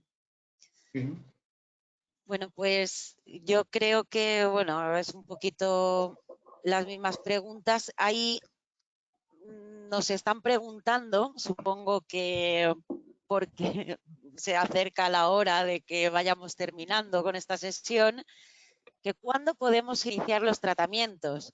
Claro, sabéis que también lo están comentando bastantes compañeros, que algunos centros están publicitando que el lunes día 27 abren las puertas de sus clínicas, entonces ya podemos comenzar, ¿cuándo podemos iniciar? Esto nos lo están preguntando todos los compañeros prácticamente. Sí, bueno, esta ha sido la primera pregunta que hemos contestado. Creo que como hay gente que se ha reenganchado un poquito más tarde, vuelven a preguntar. Yo, bueno, contesto un poquito lo mismo que he contestado antes. Pues el 31 de marzo se fijó servicios esenciales sanitarios y se dispuso a la limitación de actividad de los centros de reproducción hasta el 9 de abril. Desde esa fecha no se ha extendido su plazo y, bueno, esto que lo comentamos ahí, tanto con los presidentes tanto de la SEP como de ASEVIR, nos comunicaron que el presidente de la SEP había estado hablando con el ministerio y que nos dijo que en breve tendría un comunicado oficial en relación al inicio de actividad. Más información no tenemos. Vale, perfecto. Pues no sé si queréis hacer alguna aportación más. Yo creo que le hemos robado ya a la gente un par de horitas de su tiempo. Habíamos anunciado 1 hora, se ha convertido en 2. Muchísimas gracias a todos por asistir y sobre todo por la acogida a este seminario. Si mis compañeros quieren hacer alguna aportación antes de cerrar la sesión. Perdona, Irene, únicamente... Sí, Nicolás. Sí, solamente decir que ante el éxito de convocatoria y tratar de ser conectado, que me dicen los compañeros a seguir que específicamente para el laboratorio, ante tanto interés, probablemente también hagamos más otro webinar o alguna otra actividad ya más específica al laboratorio, viendo el poder de convocatoria que hemos tenido hoy. Que viendo tanto interés, pues probablemente sigamos haciendo más actividades próximamente. De este tipo. Perfecto. Luego también os quería recordar a todos por el trabajo. Quería recordaros también que dentro del documento tenéis el mail de las dos sociedades y los presidentes, tanto de la SEF como de ASEVIR, están comentando que si ha quedado, claro, evidentemente, éramos 800 y pico en esta sesión, todas las preguntas no se han podido contestar, ni muchísimo menos. Entonces, si tenéis alguna pregunta relevante que queráis que sea contestada por alguna de las dos sociedades o por ambas, tenéis el mail de nuestras secretarias que nos lo harán llegar o bien al grupo de trabajo o bien a las juntas directivas para poder resolver vuestras dudas. Y por mi parte, nada, agradecer a mis 4 compañeros el haber estado aquí esta tarde, contarnos la experiencia. A Belén y a Beatriz, no las olvidamos, que también han formado parte de esta experiencia tan bonita, tan enriquecedora. Y bueno, a las 2 juntas directivas por todo su apoyo en el proceso de elaboración y redacción del documento. Esperamos que el documento os haya servido de apoyo ahora que estamos pensando ya en el reinicio y os prometemos una actualización con lo último que vaya saliendo a partir del día 4. Y quería que cerrara la sesión Daniel Mataró, que ha sido el coordinador de este grupo. Si quieres comentar. Bueno. No, yo sencillamente, pues bueno, dar las gracias a todos los que hemos participado en este grupo de trabajo. La verdad es que ha sido un trabajo que además hemos trabajado de forma muy rápida porque, bueno, había un interés por parte de las dos sociedades en crear este documento de una forma rápida porque pensábamos que era una necesidad y una ayuda que podía ser para todos los socios y por tanto quería dar las gracias y a todas las personas y los asistentes que se han conectado y también por todas las preguntas que nos han formulado, que nos han hecho pensar y que probablemente nos darán ideas para cuando tengamos que hacer la revisión del documento. ¿De acuerdo? Con muchas gracias. Bueno, pues muchísimas gracias a todos por vuestra asistencia. Esto ha sido casi como vernos en un congreso. Da muchísima alegría. Bueno, muchísimas gracias a todos y nos vemos pronto. Gracias. Adiós. Hasta luego. Adiós.